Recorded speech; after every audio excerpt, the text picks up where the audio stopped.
Mesdames et messieurs, bonjour, bonsoir. Très heureux de vous retrouver sur toutes les plateformes de l'ouverture média et c'est un réel plaisir d'être avec vous. Où que vous soyez, que la paix de l'Éternel soit avec vous. Bienvenue à votre émission préférée dénommée Affaires politiques. Oui, une émission inédite, une émission 100% en français, une émission sans filtre et surtout sans réserve. Aujourd'hui, nous recevons deux jeunes hommes politiques. Et sans plus tarder, nous vous demandons de faire le maximum de partage possible pour que les Maliens qui vivent à l'intérieur qu'à l'extérieur soient imprégnés des réalités politiques de notre bas Maliba. Merci d'avoir accepté notre invitation. Quelques mots à l'endroit de nos chers abonnés de la page. Bon, je vous salue d'abord. Je salue mon co-débatteur qui est Modi Sidibé, le grand Modi. Je salue tout le personnel de l'ouverture média. Je salue également mes camarades du M5 RFP. Merci une fois de plus d'avoir accepté notre invitation. Place à notre deuxième invité. Docteur, merci de l'invitation renouvelée. Mes salutations à mon co-débatteur. Je le disais à l'entame de mes propos que c'est un monsieur que je respecte beaucoup, qui a le courage, en tout cas, de ses positions. Et ça, c'est rare de voir ça dans notre pays. Je salue tous ceux ou celles qui évoluent dans cette boîte, qui en est une réalité, une référence, qu'en n'en déplaise aux détracteurs. Je salue aussi tous ceux ou celles qui sont abonnés aux différentes plateformes de l'ouverture média, ceux ou celles résidant au pays et à l'extérieur du pays. Merci encore une fois plus d'avoir accepté notre invitation. Comme à l'accoutumée, nous avons l'habitude de présenter le parcours de nos invités pour vous faire comprendre, pour vous montrer réellement leur parcours politique, mais aussi social. Monsieur Amara Bathily, qui est le premier invité, un homme ambitieux sur le plan politique que sur le plan commercial. Monsieur Amara Bathily fut membre leader du mouvement ANTE, un jeune activiste très engagé, un commerçant de profession mais passionné par la politique de son État. Monsieur Amara Bathily fut membre leader du mouvement Ante Abana et membre du FSD. Il fut aussi membre du mouvement M5 RFP. Monsieur Amara Bathily, merci d'avoir accepté notre invitation sur le plateau de l'ouverture média. Place à notre deuxième invité, Monsieur Modi Sidibé, un homme social et politique valable, incontournable et incontesté. Monsieur Modi Sidibé fut président du MOJEP Mali en Faso. Il est le premier vice-président du bureau national de la jeunesse Yélema, mais aussi élu communal. Monsieur Modi Sidibé, il fut officier d'état civil à Sibiri-Bougou. Encore meilleur jeune élu du Mali, trophée Young Leader Award. Il fut leader baromètre et ancien secrétaire général du LMBS. Il a une maîtrise en anglais, une licence en droit des affaires et audit, assistant à l'ONG Modeste, SAPCOM du docteur Omar Marikou, assistant à la DNGM. Monsieur Modi Sidibé, merci d'avoir accepté notre invitation. C'est à moi de vous remercier, docteur. Alors, principalement, nous avons trois grands titres. Le premier titre porte sur l'arrivée de nos militaires au niveau du Kidal. D'autres parlent de leur arrivée, d'autres parlent de leur distance de 100 km de Kidal, mais avec ces débats de taille exceptionnellement exceptionnelle, vous aurez plus de lumière sur cette situation. Le deuxième titre porte sur le report des élections et enfin la visite de travail du premier ministre de la transition du Niger. Nous vous demandons de faire le maximum de partage possible pour que vous soyez imprégnés par des débats de qualité, de taille exceptionnelle. Je me dirige vers mon premier invité qui est M. Amara Bathily. Suite au constat de l'avancement de nos forces de défense au niveau du nord, nous avons entendu 100 kilomètres de Kidal. Concrètement, est-ce que ces militaires sont à 100 kilomètres de Kidal? Est-ce que réellement ces militaires ont déjà franchi la ligne de cette zone? Bon, sincèrement parler, et ça c'est un domaine que je ne maîtrise pas trop puisque je n'ai pas d'informations à la hâte. Et en plus, je ne suis pas journaliste. Je peux discuter des sujets, mais l'avancée et autres là, nous l'apprenons aussi sur les réseaux sociaux et souvent sur la page d'URPA ou des FAMA, de l'armée malienne. Tu sais, la question n'est pas si l'armée rentre là à Kidal, mais quand. Et en ce qui concerne l'armée, c'est une question de stratégie. Peut-être qu'ils peuvent rentrer aujourd'hui même, ou ils pourraient le faire depuis hier, mais pour des raisons techniques ou pour des raisons stratégiques, ils peuvent laisser ça au moment opportun. C'est comme ce que l'on dit d'habitude, il ne faut pas faire les choses trop à l'avance et pas trop en retard. C'est pas aujourd'hui, quand on parle de l'occupation de l'armée malienne, quand on parle de l'armée malienne qui occupe des coins stratégiques que la MINUSMA est en train d'abandonner ou de laisser, il faut forcément rendre hommage à Ben Le Cerveau. Un jeune qui a réuni les jeunes en premier, qui leur a parlé des meetings ou des sorties pour faire partir la MINUSMA. On peut dire tout le Mali a fait de son mieux, mais la personne qui a réuni les jeunes, c'est lui. Et ça, c'est quelque chose qu'il faut reconnaître. Vous savez, et moi je dirais qu'en réalité, même si notre armée n'est pas la meilleure de l'Afrique, aujourd'hui, l'avancée que nous avons effectuée et surtout la croissance de l'armée malienne dans ces derniers temps prouve qu'en réalité, on a progressé. On a vraiment progressé. Donc voyons les choses dans ce sens-là. Les gens de SEMA et leurs alliés terroristes ont déjà fui la plupart des grandes villes du Nord. Bon, le pilier de la SEMA... Vous êtes sûr de ça? Oui, ça c'est logique, parce qu'on a des connaissances là-bas qui nous parlent de colonnes de bandits qui quittent la ville. Je ne peux pas dire qu'ils ont tous quitté, mais il y en a qui ont quitté quand même. Et vous savez, le Mali a trop souffert à cause de ces gens-là. Le problème de 2012, c'est eux. Et après 2012, sauf que les autorités de l'époque n'ont pas fait face à ce problème. Et pour faire face à ce problème, il fallait couper les racines. Les racines, c'est la France. C'est la France qui les soutenait et c'est la France qui les aidait. Et c'est aussi la France qui voulait coûte que coûte diviser le Mali.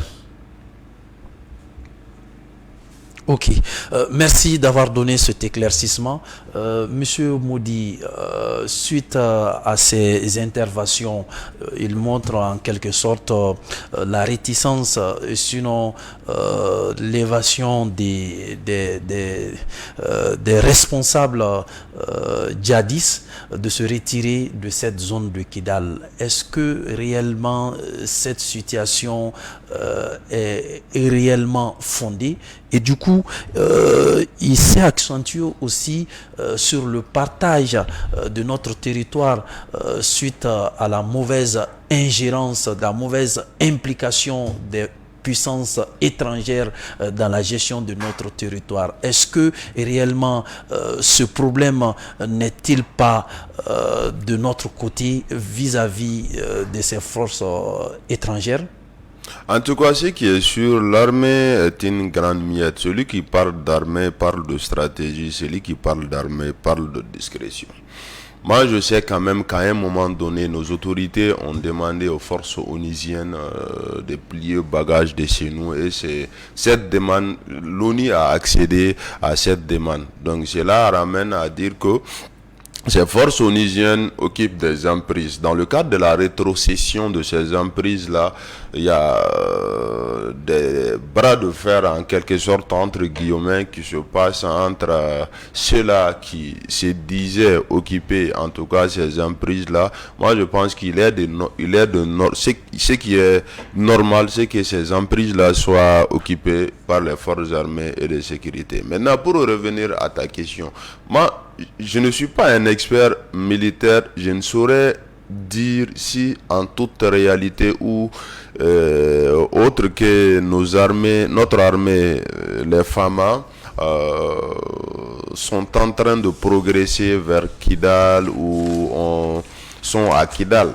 Il y a des voies plus autorisées, il y a des moins plus adaptées, notamment nos autorités, les voies les mieux autorisées à donner des informations et nous en tenons à ces informations. Mais ce qui est sûr, il n'y est mentionné nulle part, en tout cas depuis le début de l'occupation de nos forces armées, ces emprises libérées par la MINUSMA qui ils ont fait quoi que ce soit où il y a eu de bras de fer entre cette armée, notre armée et les anciens rebelles. Parce qu'aujourd'hui, on a l'impression que les gens estiment que nos militaires ont pris les armes pour aller occuper un autre territoire. Non.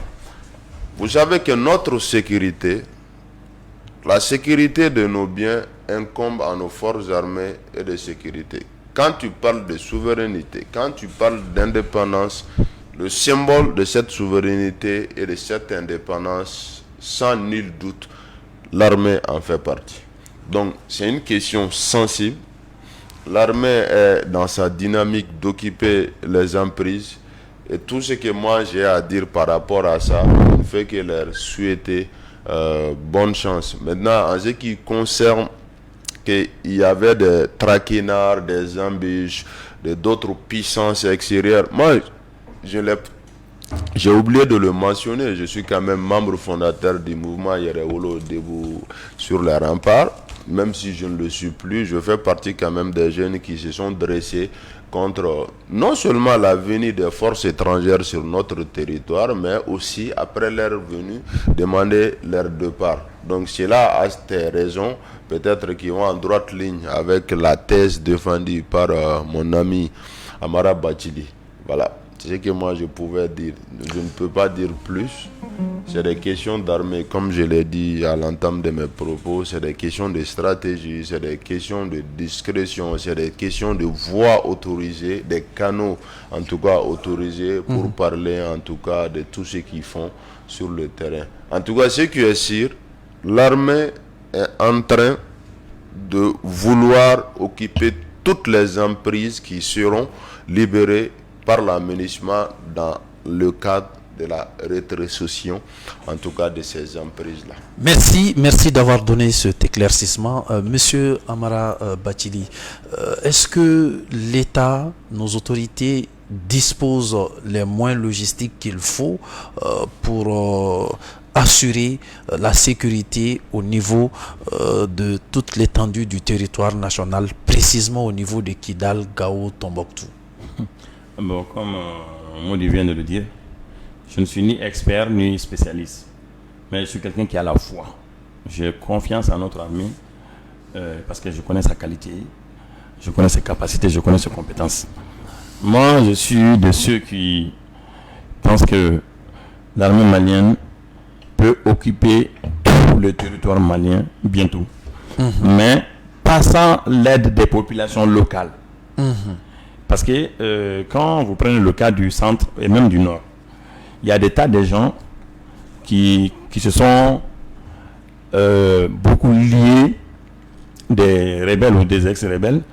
Il y a aussi des gens qui ont tissé des liens avec les terroristes, qui communiquent bien avec eux et d'ailleurs qui considèrent ces terroristes comme leurs sauveurs. Donc il doit falloir que la population malienne sache que la seule force qui peut la seule force qui peut le soutenir, c'est l'armée malienne. Et il faut que les Maliens sachent aussi que leur unique ami, la seule personne ou même les seuls qui peuvent se mettre entre eux et les balles, c'est l'armée malienne. Donc il doit falloir que tous les Maliens qui sont dans ces zones collaborent avec l'armée malienne, décident de tourner dos aux bandits armés. Et mais si les bandits armés leur font plus de propositions pour l'amélioration de la qualité de leur vie sociale, qu'est-ce que vous pouvez en dire par rapport à ça? Parce que c'est une question de sécurité physique, mais aussi de sécurité économique. Mais la question ne se situe pas à ce niveau-là. C'est comme le pompier pyromane. C'est lui qui amène le problème et c'est lui encore qui propose de vous éloigner du problème. Ça, c'est pas du tout clair. Et puis, logiquement, toute union, toute chose fondée sur du faux ne pourra jamais aller de loin.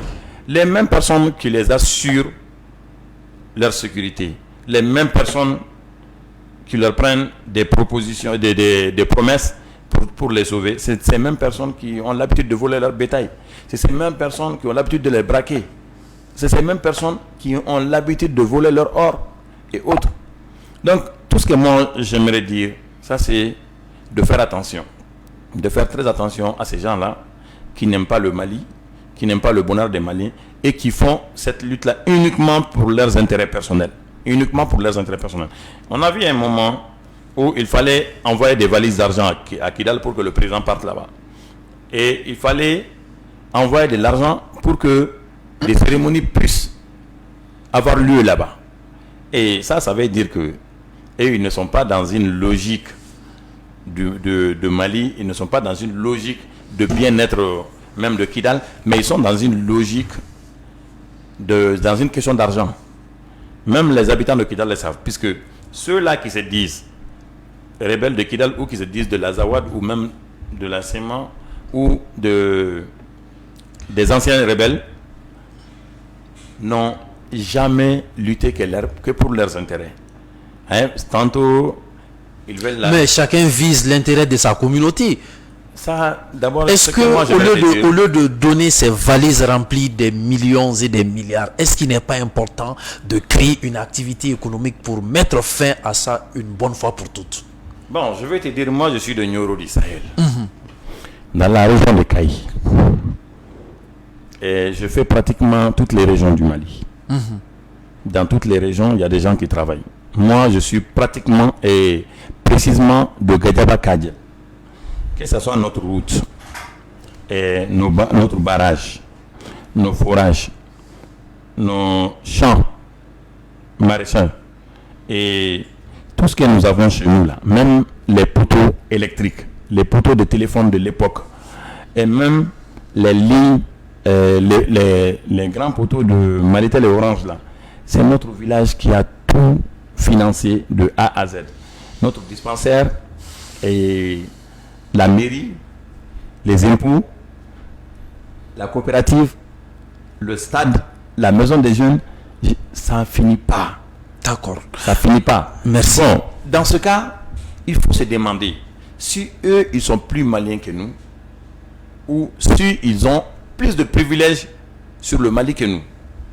Dans toutes les localités du Mali, que ce soit... Mais ils veulent avant tout une répartition équitable. Ils n'ont jamais voulu une répartition équitable des richesses. Jamais. Ils ont toujours voulu leurs intérêts personnels. Il faut voir l'historique de comment ils sont arrivés là. lorsqu'ils ont quitté chez Kadhafi, beaucoup disaient que ATT les a fait rentrer. C'était faux. C'était faux. Je me rappelle très bien de cette époque-là. Et l'armée malienne qui était sur les différentes frontières ne pouvait pas faire face à ces gens-là. Et puis à l'époque, je me rappelle d'un discours du président ATT, paix à son âme, qui disait que à un moment donné, ils avaient dépensé de l'argent pour acheter les armes des revenants, ceux qui ont quitté la Libye. Mais qu'il a donné de l'argent aux 3 différentes régions. Les 3 différentes régions, si je ne me trompe pas, ça c'est Kidal, Tombouctou, Gao. Qu'il a donné l'argent à ses gouverneurs. Ça c'est un de ses discours qui doit se retrouver sur YouTube même. Qu'il a donné l'argent à ses gouverneurs pour acheter les armes à ceux qui sont venus de la Libye. Parce que c'est des gens qui n'avaient rien, ils n'avaient pas de repères. Ils avaient un groupe militaire, mais ils n'avaient pas de label politique. Bon, il y avait quelques gens de Azawad qui cherchaient aussi un groupe armé. Bon, avant que ces 2 groupes ne se rejoignent, ATT avait demandé à ce que les armes soient récupérées, qu'ils les achètent. Parce que quand on veut combattre quelqu'un, ça c'est des stratégies militaires aussi. Si on arrive à détruire son arsenal, ça c'est une défaite déjà. Et quand on achète ces armes et qu'on a ces armes à sa possession, ça veut dire qu'en quelque sorte, ça veut dire qu'on les a détruits. Mais pour finir, ce que j'aimerais te dire, c'est que ces gens-là n'ont jamais lutté pour l'intérêt de leur communauté. Il y a des tas de personnes qui ont décrit leur comportement. Il y a des tas de personnes de Kidal, natifs de Kidal, autochtones de Kidal, qui se plaignent de ces gens-là. Donc que personne ne se mette en tête que ces gens-là font la guerre ou la lutte d'une telle communauté. Merci. Et que tous les Maliens apprennent ou commencent à se débarrasser de ces gens-là. Merci. Pour un Mali meilleur. Ok, merci pour cet éclaircissement. Monsieur Sidibé,